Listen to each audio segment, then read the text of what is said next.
Hello, my name is Ester Sabino. I'm Associate Professor at the Department of Infectious Disease, and I work at the Institute of Tropical Medicine at the University of São Paulo, Brazil.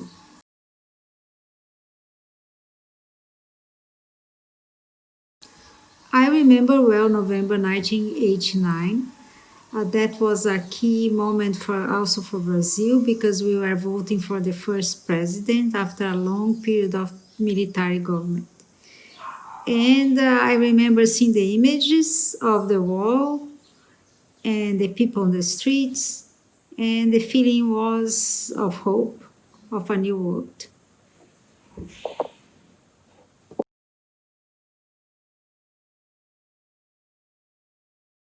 So I always liked to study when I was a child. My parents are both physicians, and I think I was lucky in this sense that I could study and I could be in a good university in Brazil. And I think, yes, everything that I want to do, I did in terms of my professional life.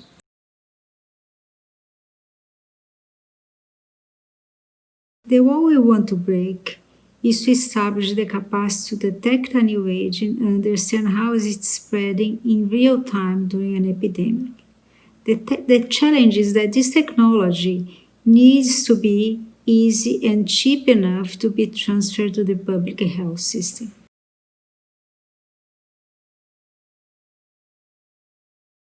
In the SARS-CoV-2 epidemic, everything remained to be answered, so it's hard to choose one question, but today I was reviewing some data from different cities, and it's kind of hard to understand why the same non-pharmaceutical interventions end up with a totally different epidemic in different cities.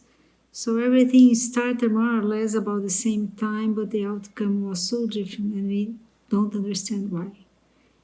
I think this is a good question for our group to try to understand.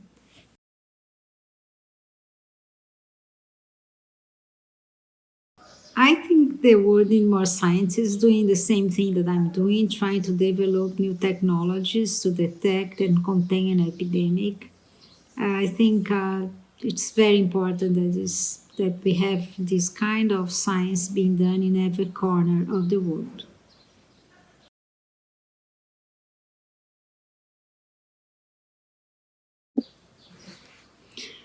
What make me awake is really more things related to administrative part of the science. Like how can you keep your students? How can you not have money to cover their salary? So I think this is the hard part of science. How to do things under budget. I think this is the key problem.